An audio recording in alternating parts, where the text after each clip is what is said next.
Estamos hoy con José César Perales López. Muchas gracias por darnos este huequito.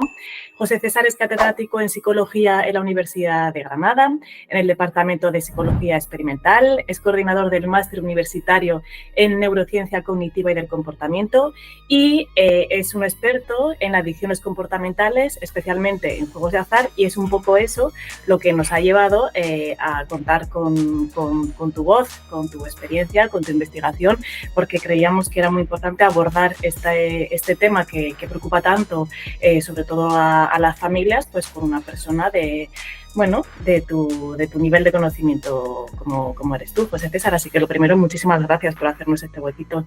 Muchas gracias a vosotros, Isa, Fran. Y nada, encantado de responder a las preguntas que podáis hacerme. Venga, vamos al lío. La primera pregunta, así un poco general, sería si piensas que la tecnología digital es una amenaza para la infancia y las adolescencias. Bueno, así planteada de forma genérica, pues es difícil dar una respuesta cerrada y sobre todo que resulte satisfactoria, ¿no? Porque en general queremos respuestas simples para problemas complejos y desgraciadamente los problemas complejos no tienen respuestas complejas también, ¿no? Y yo en términos así general, yo no percibiría la tecnología como una amenaza en su conjunto. Entre otras cosas porque la tecnología no es uniforme. Estamos hablando realmente de muchos medios de información y comunicación con características muy distintas.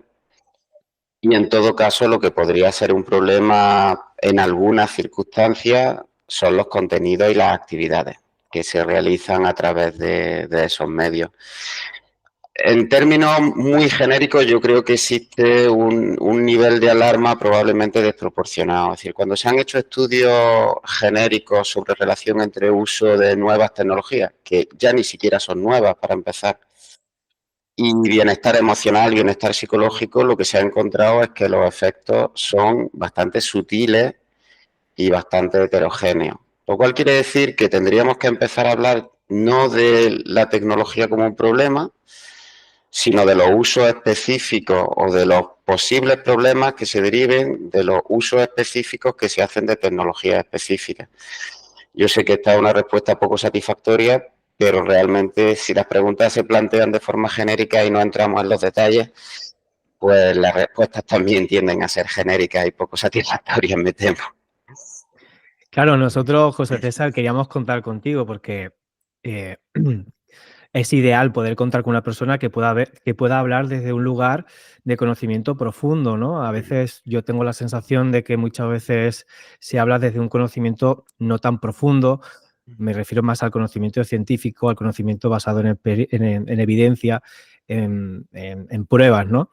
Uh-huh. Y claro, el problema es que nos encontramos que estas expresiones genéricas en realidad también se formulan en forma de alarma genérica, ¿no? Uh-huh. Entonces queríamos preguntarte si realmente los mensajes predominantes que está habiendo en la sociedad acerca de las adicciones a las pantallas, a los móviles y a los videojuegos y a las redes sociales, si podemos hablar entonces de forma genérica que existe un problema de adicción a las tecnologías digitales y concretamente a los móviles en las infancias y en las adolescencias.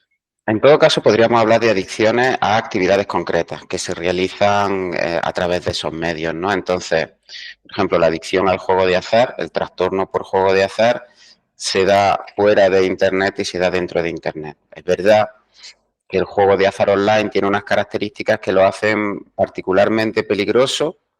Primero, lo hace mucho más accesible, lo hace mucho más universal, permite algunos ajustes de la forma en la que se presenta el juego que lo hacen también más adictivo, sobre todo para determinadas poblaciones.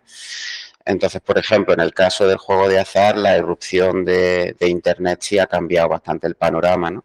Uh-huh. Y el resultado ha sido sobre todo que había un cambio de perfil en el tipo de jugador. Ahora nos estamos encontrando ante un perfil mucho más joven, también con una conservación cognitiva y un nivel educativo más alto en comparación con el que teníamos tradicionalmente, ¿no? Entonces, El trastorno por juego de azar era un trastorno que ya estaba perfectamente caracterizado antes de la irrupción de Internet, ¿no?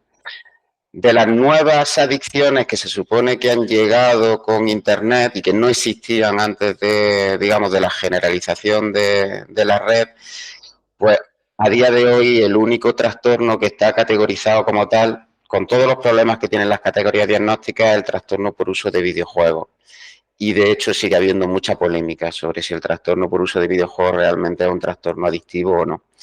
Y yo creo que aquí hay que separar dos cuestiones. Una es si puedes llegar a ser un problema que requiera atención clínica, que yo creo que ahí hay relativas pocas dudas, ¿no? Es decir, que hay gente que tiene problemas con los videojuegos es bastante evidente. Ya es que ese problema, la mejor forma de caracterizarlo sea como un trastorno adictivo, ya caben muchas más dudas, ¿no?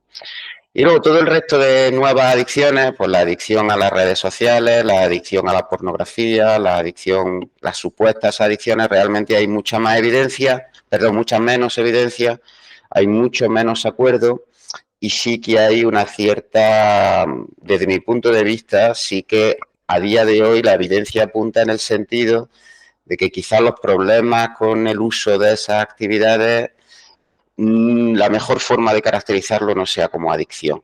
Es decir, probablemente el tipo de motivos que conduce a una persona, por ejemplo, a usar excesivamente las redes sociales y los mecanismos que están involucrados en esos problemas, llamarlo adicción no sea la forma más adecuada y de hecho se ha exagerado mucho la evidencia. Hay un desajuste importante entre la evidencia de la que disponemos y hasta qué punto se ha generalizado la idea esta, ¿no? De que estas actividades son algo así como trampas diseñadas para hackear nuestro sistema dopaminérgico y que eso reconfigura los circuitos de nuestro cerebro.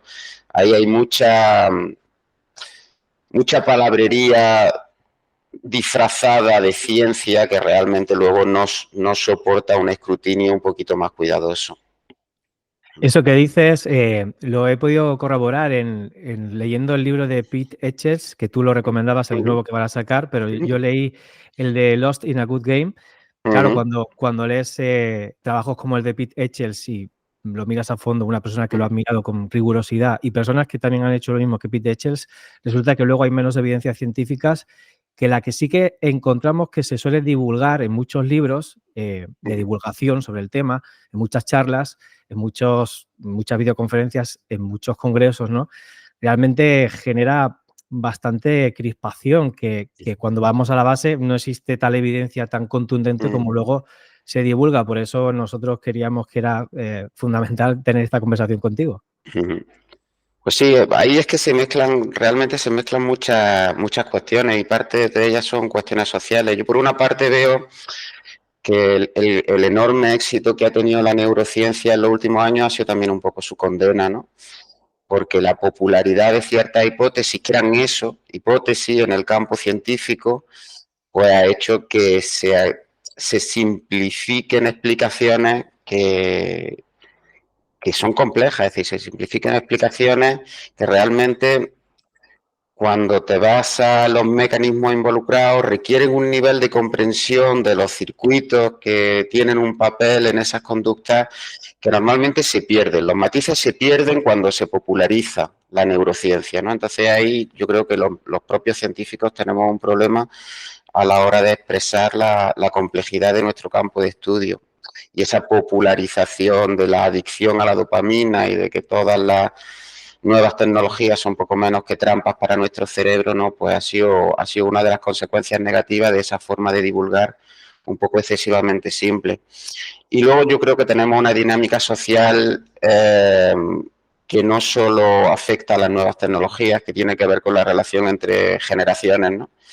Yo creo que en general entendemos bastante mal a los adolescentes, entendemos bastante mal los problemas de los adolescentes y nos estamos acercando a esos problemas con una distancia de lo que no comprendemos y con una alarma que está suponiendo un problema a la hora de identificar las dinámicas que realmente explican esos problemas, ¿no? O sea, tenemos ahí una idea generalizada de que esto está siendo poco menos que una hecatombe, ¿no? Sí. Y que los jóvenes están inermes y sin habilidades para enfrentarse a un mundo peligroso, cuando la realidad es que estamos en un mundo probablemente menos peligroso del que nos tuvimos que enfrentar la generación anterior y probablemente nosotros no estamos sabiendo comprender esas dinámicas, ¿no? Y estamos viendo las cosas desde una perspectiva catastrofista que para nada se justifica en los datos que la realidad objetiva nos presenta.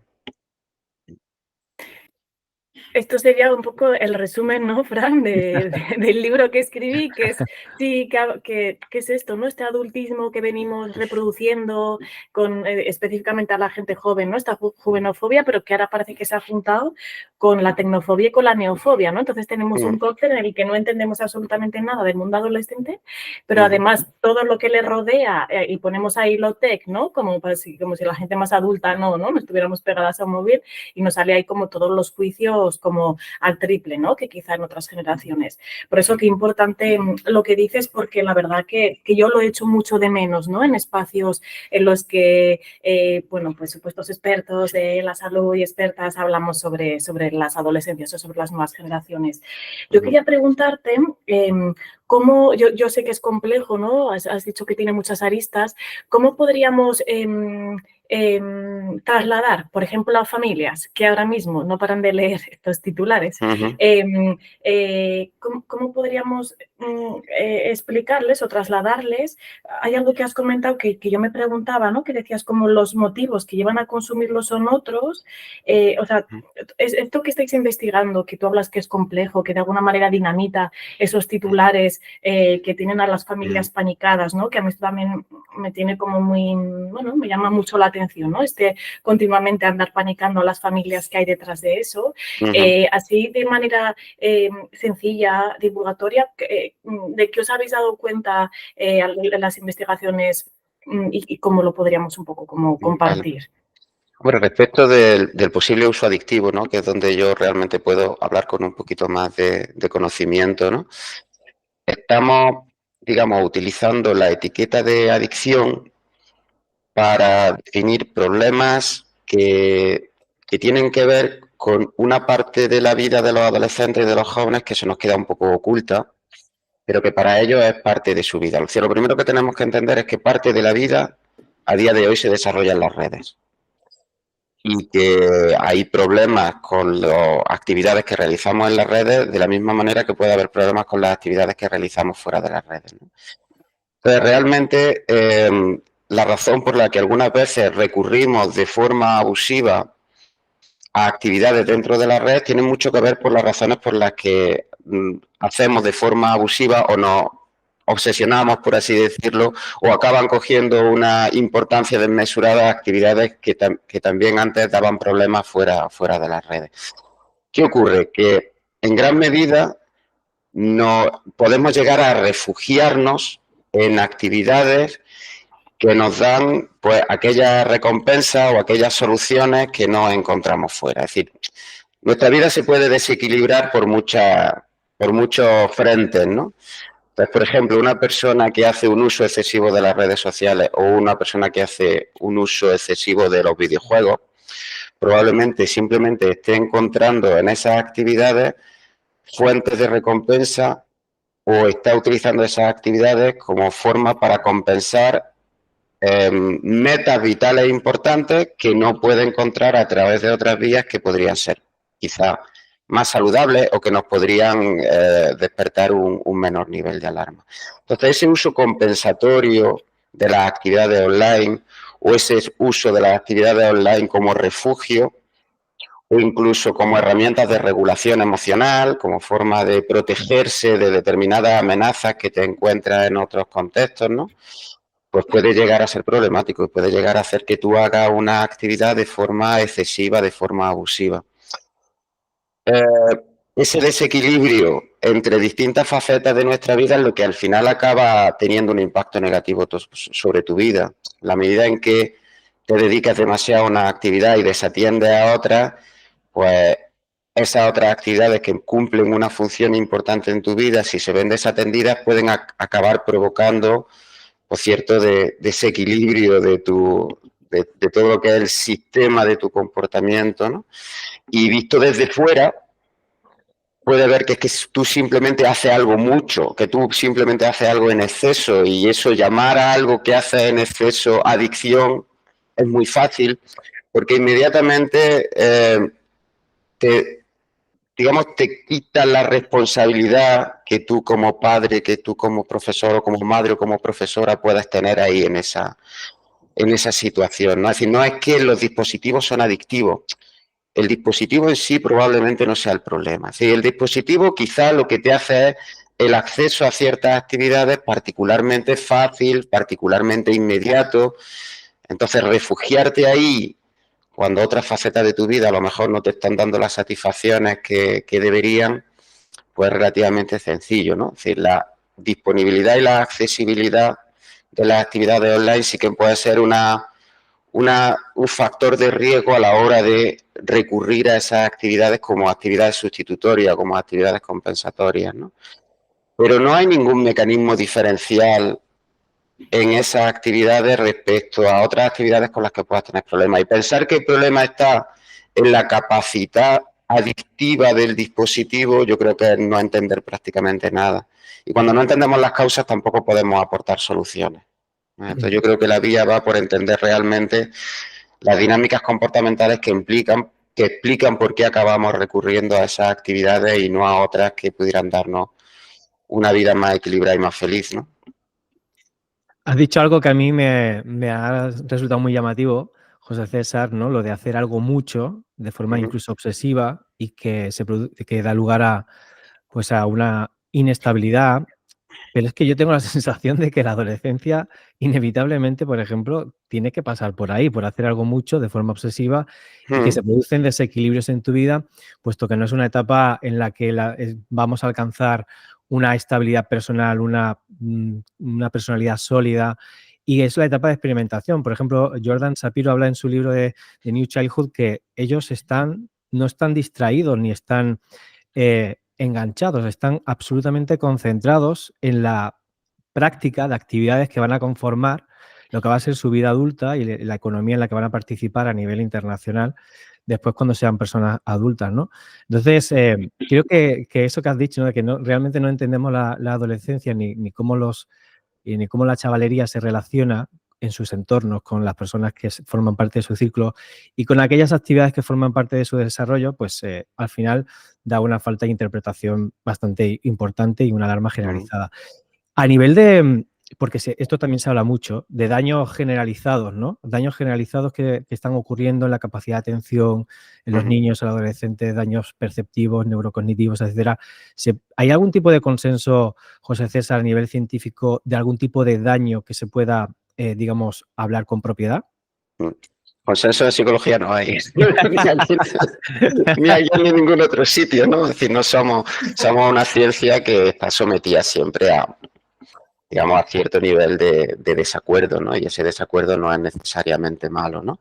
Lo que sí es que podemos irnos a la evidencia, a la mejor evidencia disponible. Es decir, en psicología tenemos una cierta tendencia a seleccionar aquellos estudios que normalmente además son estudios pequeños, algunas veces metodológicamente defectuosos, pero tendemos esa tendencia a fijarnos solo en los estudios que nos dan la razón a nosotros, ¿no? Por eso es muy importante hacer metaciencia, que es aquella ciencia que no solamente aglutina los datos, sino que también tiene en cuenta la calidad de la metodología que se ha utilizado para recabar esos datos. Entonces, cuando vemos la evidencia desde esa perspectiva, lo que se observa, primero, respecto del supuesto deterioro de la capacidad atencional de los niños y de los adolescentes, es que la evidencia no demuestra eso. Es decir, no hay un descenso generalizado en la capacidad atencional o en la capacidad ejecutiva de niños y adolescentes.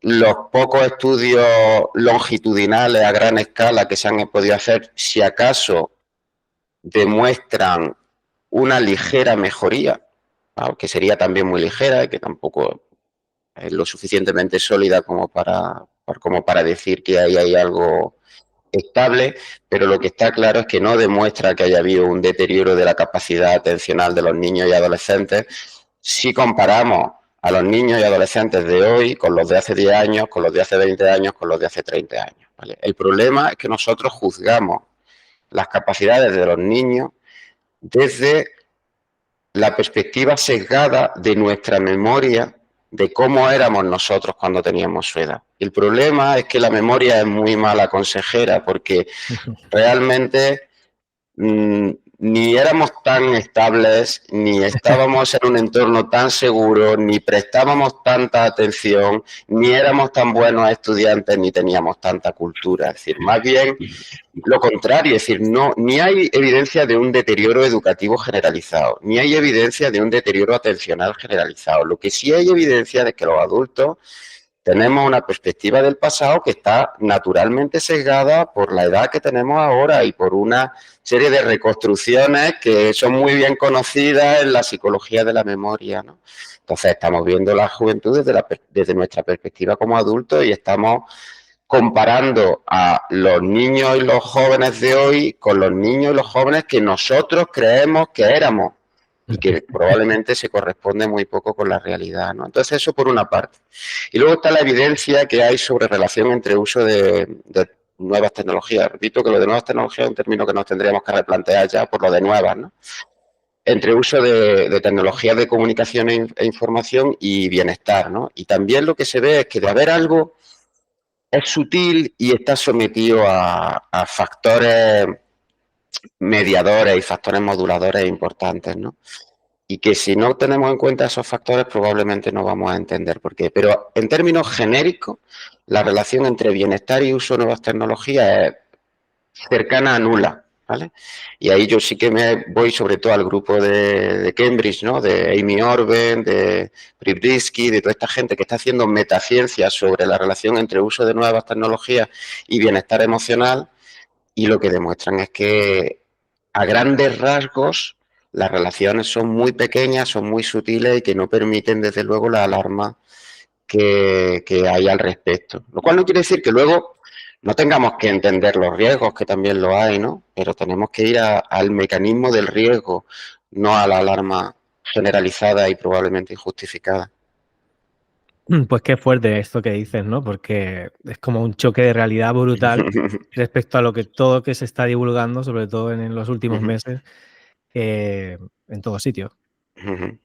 Sí, bueno, también yo creo, alguna vez lo he comentado, ¿no? Que quizá la gente, bueno, incluso organizaciones no gubernamentales que trabajan por el bienestar de los niños y tal, algunas veces se piensa que tener un exceso de alarma puede ser incluso bueno, ¿no? Es decir, como que tener un exceso de alarma te permite llamar la atención sobre un problema que a lo mejor está desatendido. Y parte de eso hay, ¿no? Es decir, el dirigir la atención, por ejemplo, hacia el ciberacoso, hacia el ciberbullying, hacia... Claro, cuando son problemas que están realmente ahí, dice, bueno, pues si yo hago saltar la chispa y que la gente se ponga las pilas, algo de bueno hay ahí, ¿no? En que por lo menos dirijamos nuestra atención a esos problemas, ¿no? Mi impresión es que el exceso de alarma al final no es beneficioso. Que la preocupación por el problema no tiene por qué acompañarse de un miedo absolutamente ciego y decir, porque claro, entonces la solución que vas a poner es la solución que se está buscando ahora. Y dice, pues vamos a quitarles los móviles hasta que tengan 16 años, ¿no? Sinceramente yo creo que quitándole los móviles, hasta esto es matar moscas a cañonazos, ¿no?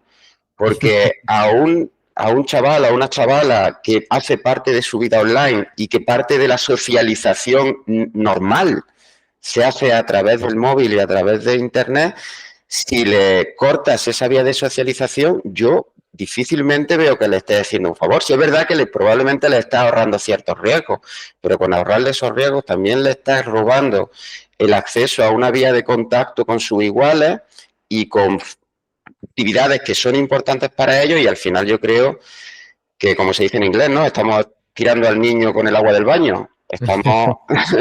Estamos solucionando algo a costa de generar probablemente un problema mayor. Y de hecho, hay algún dato ya sobre países donde precisamente lo que se ha hecho es tener una política prohibicionista estricta, ¿no? Y lo que se ha encontrado es que la promesa de solución que ofrecían esas políticas no es tal y que realmente no generan los beneficios que supuestamente tendrían que tener a nivel social y a nivel educativo. Ese era el siguiente bloque, ¿no, Isa, que queríamos preguntar? Sí, justo, ¿no? Lo has enlazado así tú solo. Bueno, a mí me pasa un poco como Frank, que te iba escuchando desmontar todo lo que vengo escuchando en los últimos años. Y además este discurso tan aplaudido que de repente te escucho hablando desde la metaciencia, ¿no? Y pues que se me abren mucho los ojos y que me impacta mucho y bueno, en otras áreas que son las que yo más trabajo, he visto cómo el panicar a las familias no ha provocado la transformación social necesaria para ponernos las pilas, ¿no? Yo lo tengo bastante claro, así que también pienso a ver qué otras estrategias está habiendo por ahí.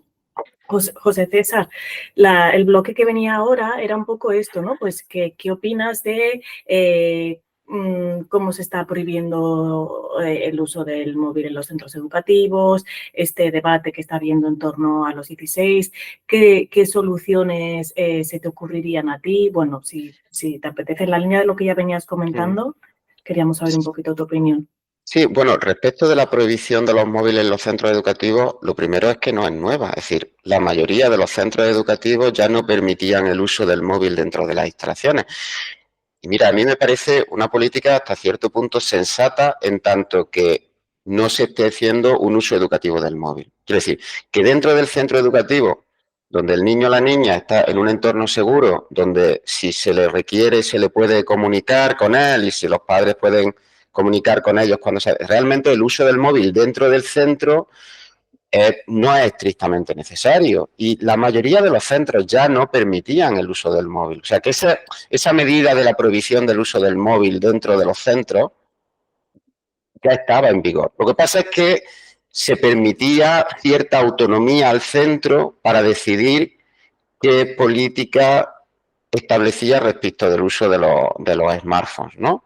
Mientras que ahora lo que se pretende es que todos los centros se atengan a una misma política, lo cual es complicado incluso desde el punto de vista de la implementación, porque las competencias educativas dependen de las comunidades autónomas. En todo caso, se podrían adoptar políticas a nivel autonómico, ¿no? Pero que realmente no va a suponer un gran cambio hacerlo generalizado cuando la mayoría de los centros ya lo estaban haciendo, ¿no?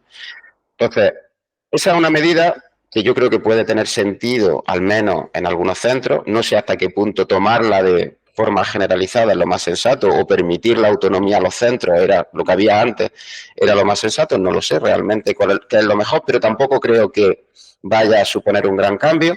Y otra cosa bien distinta es limitar lo que están promoviendo algunas asociaciones de padres y de madres, que es limitar el uso de los dispositivos o retrasarlo por ley hasta los 16 años.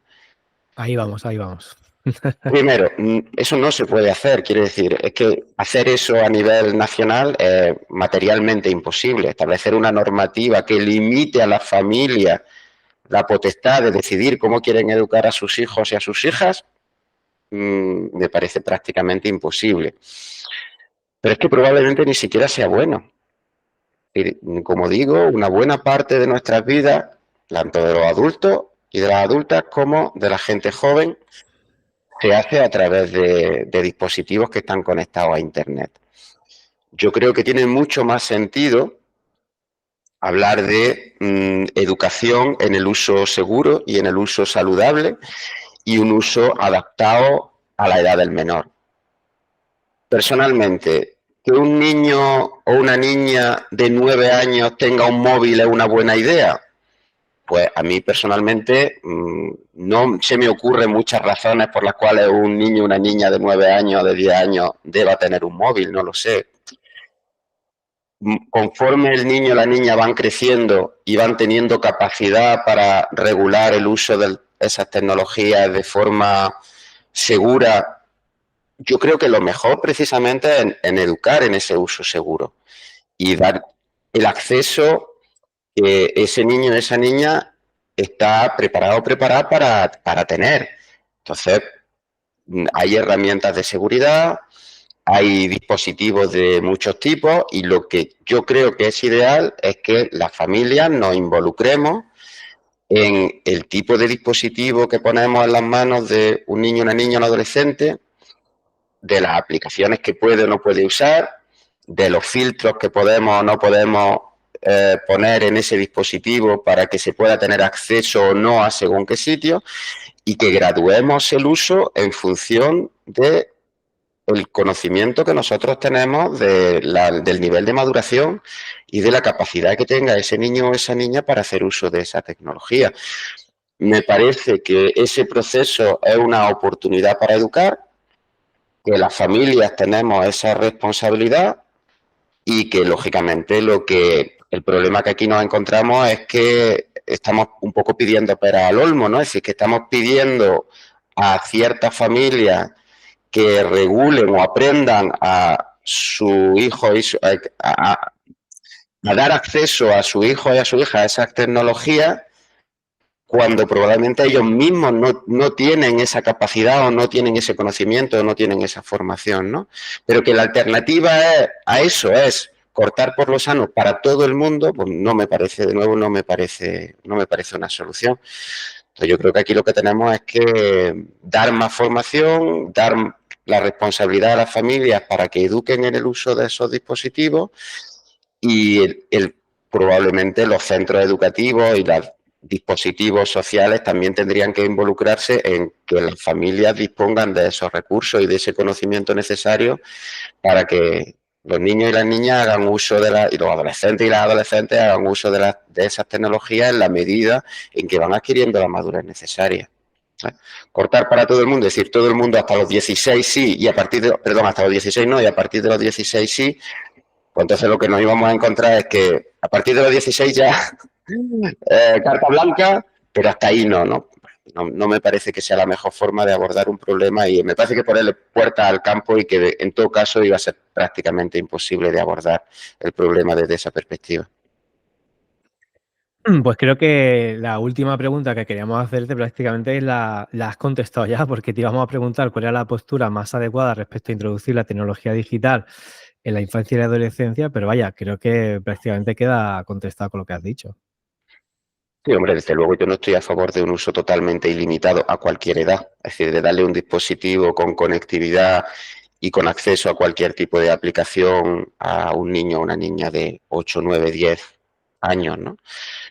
Pero que se vaya haciendo una exposición gradual en función de la capacidad que esa persona tiene de ir haciendo un uso progresivamente más autónomo de esa nueva tecnología. Desde luego, para quien lo quiera, ese material educativo está. Es decir, hay gente, por suerte, hay gente que se ha preocupado de estos problemas y hay guías para padres y madres, hay guías para familias, hay guías para educadores y educadoras, hay todo tipo de material didáctico para quien quiera utilizarlo y quizás lo que sí podríamos ser es un poquito más proactivos.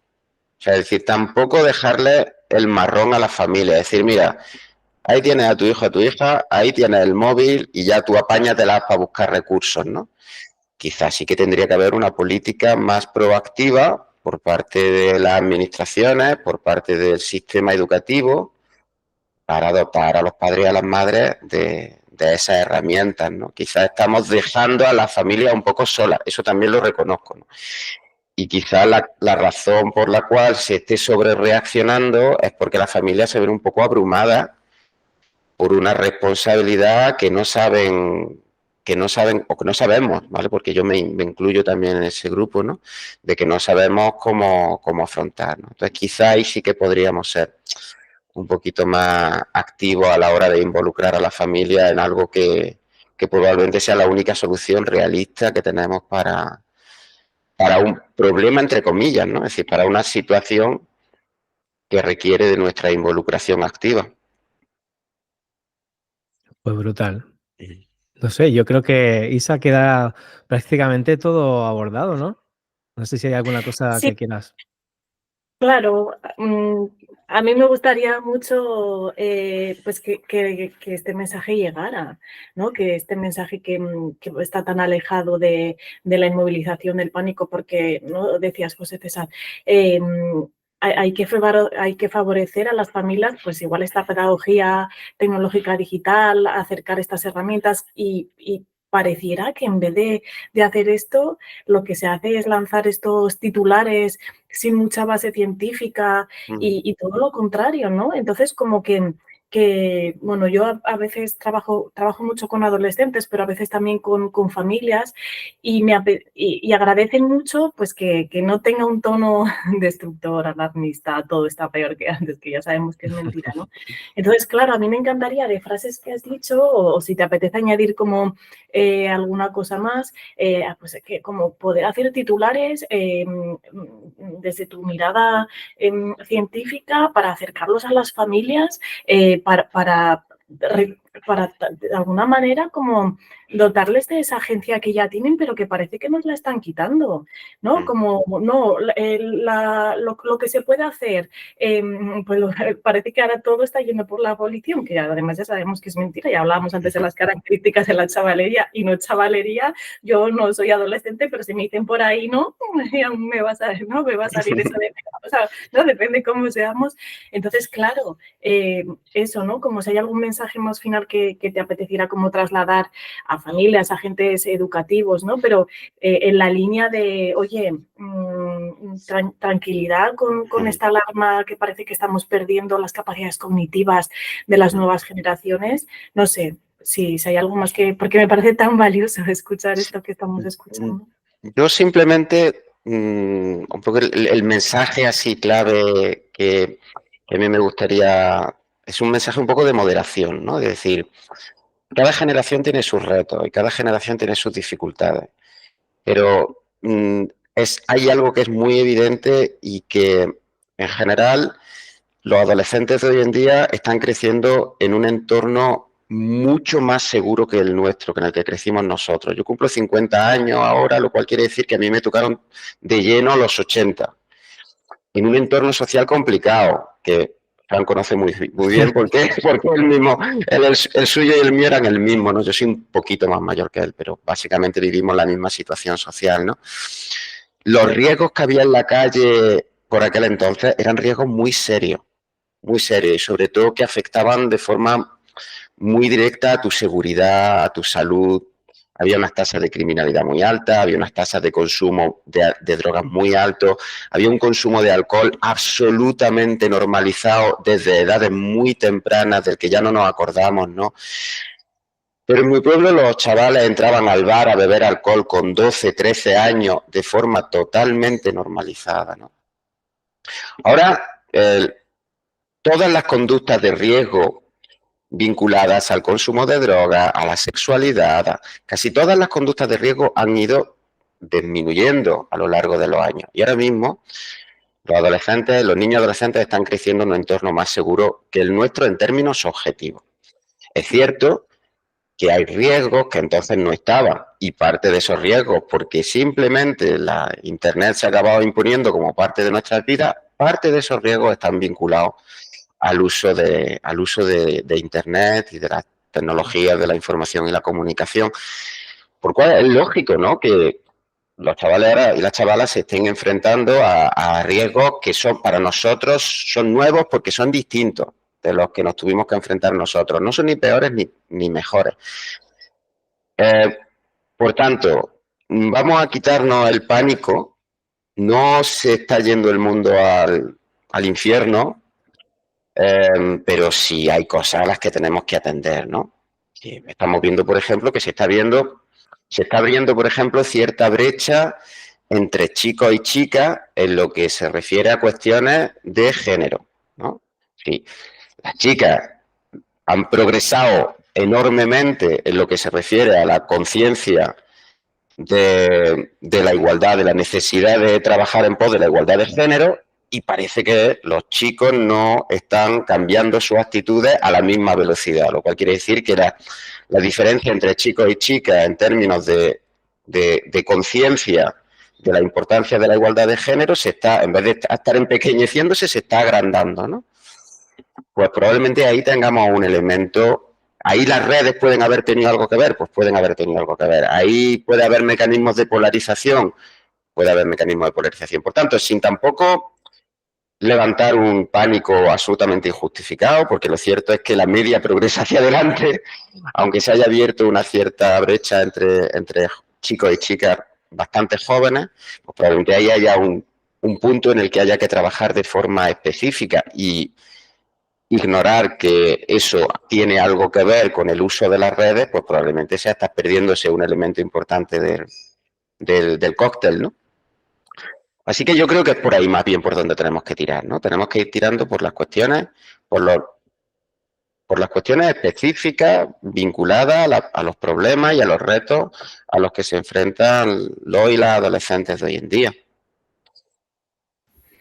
Voy a añadir una cosita, como justo esto que comentas es mi ámbito, y si queremos, y si nos llama la atención, ¿no? Estos datos, entonces tendremos que responsabilizarnos porque las nuevas generaciones no han venido de Marte, ¿no? Claro. Y que pensemos cómo hemos interpelado a los hombres jóvenes o a los hombres de las nuevas generaciones en la lucha por la equidad.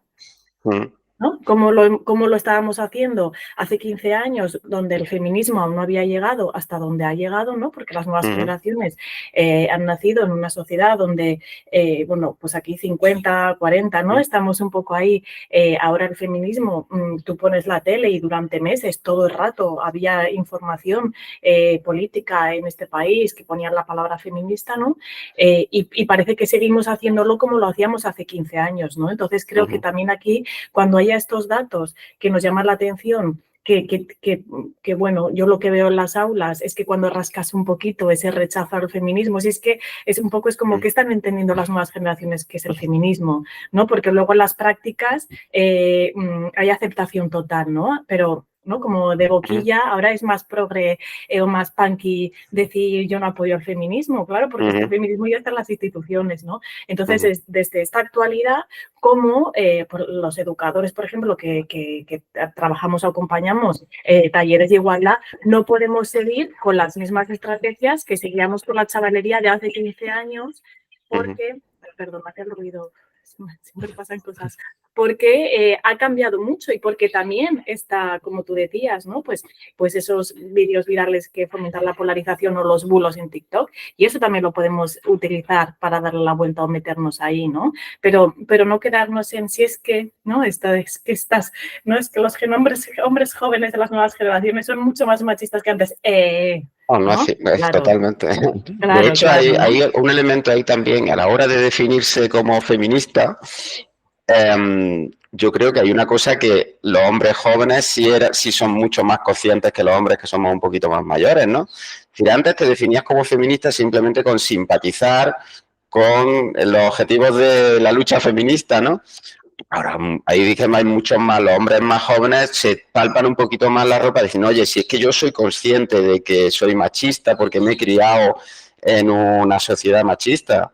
Entonces, definirme a mí mismo como feminista cuando soy consciente de que arrastro ciertos rasgos y ciertos comportamientos que he ido adquiriendo a lo largo de los años, pues a lo mejor me tomo también un poco más de precaución a la hora de llamarme a mí mismo feminista, lo cual no quiere decir que si me hacen la pregunta de otra manera, es decir, ¿crees que deberíamos progresar en igualdad entre hombres y mujeres? Probablemente la respuesta sería sí.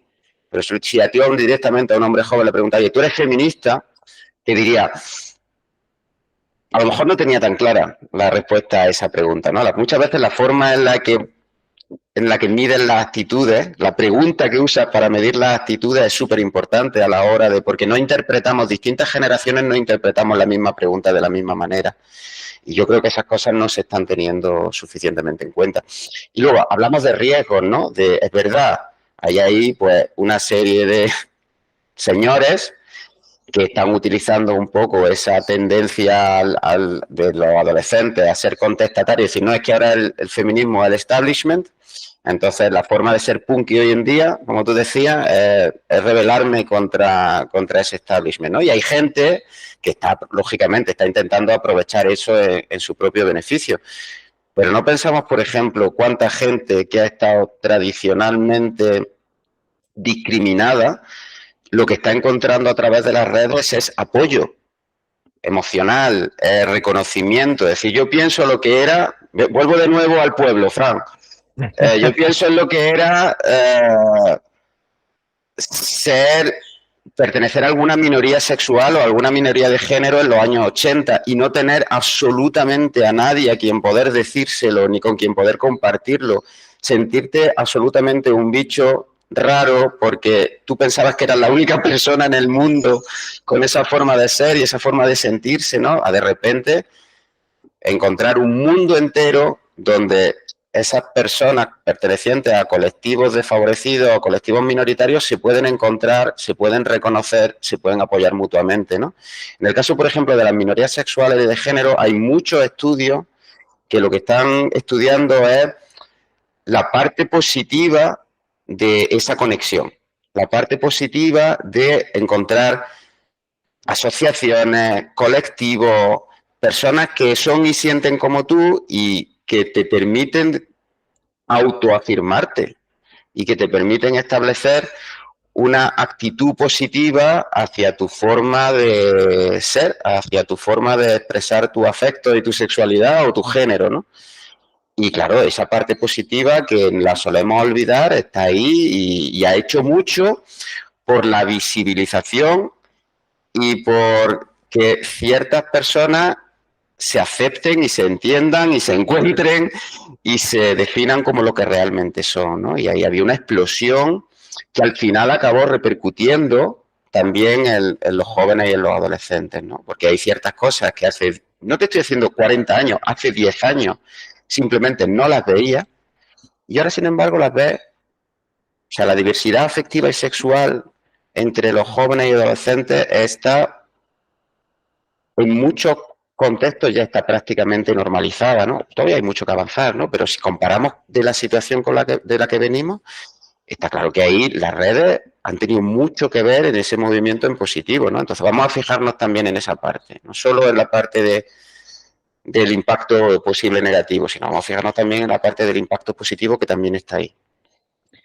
Yo estoy totalmente de acuerdo contigo, José César. Yo la pena y la lástima que arrastro es no haber nacido en la época de ahora, porque creo que ahí están pasando tantas cosas, ¿no? Y hay tantos avances que yo en mi propia adolescencia, en mi propia infancia, no me he podido aprovechar de eso, lo he tenido que aprovechar ya más de adulto, pero totalmente de acuerdo en que la situación actual está mucho más avanzada a nivel de contextos, buenos tratos, tanto en la infancia como en la adolescencia, en colegios. Antes tenías que refugiarte o simular una personalidad que no era tuya para poder sobrevivir en la tribu y el entorno que te había tocado. Y hoy en día te puedes refugiar en Internet y en los juegos, en los videojuegos, en las redes sociales y no tienes que aislarte o vivir totalmente en una caverna porque no tienes un entorno de socialización, ¿no? Y yo creo que por suerte hoy hemos llegado a eso. Claro, yo simplemente añadiría, cuando decía refugiarte en, la gente tiende a pensar que te refugia en una actividad solitaria. Claro. Y no, o sea, todo lo contrario, es decir, hay algunas veces, en algunas circunstancias concretas, donde te acabas refugiando en una actividad solitaria, pero es verdad que muchas veces precisamente el acceso a una cultura global lo que te da es acceso a encontrar relaciones significativas con otras personas. Es decir, que nos tenemos que quitar un poco la idea de la cabeza de que todo lo que viene a través de Internet está despersonalizado, a través de Internet también hay que cuidar la calidad de las relaciones humanas y de hecho eso es una parte que muchas veces no estamos sabiendo ver. Es decir, que también a través de Internet nosotros estamos hablando aquí en este momento de este tema, ¿no? Y no nos habríamos reencontrado nunca. Después de salir del pueblo, probablemente nunca nos habríamos reencontrado para tener esta conversación, ¿no? Entonces, eso no lo estamos sabiendo poner en valor, simplemente. Total. Yo siempre digo que si hubiera nacido ahora y ligándolo al tema de la diversidad, que me hubiera ahorrado muchas horas de terapia. Siempre se lo digo a los chavales, es verdad, porque hubiera tenido dónde verme, ¿no? Porque ahora hay muchas personas, por ejemplo, bis, ¿no? Que se visibilizan, jóvenes. Qué bien terminar así, ¿no? Diciendo que las redes de apoyos también son redes que las redes sociales también son redes de apoyo y redes de transformación social. José César, yo si quieres te hago llegar mi libro porque es que va a estar en la línea de las cosas que decías, que yo si quieres te lo mando porque...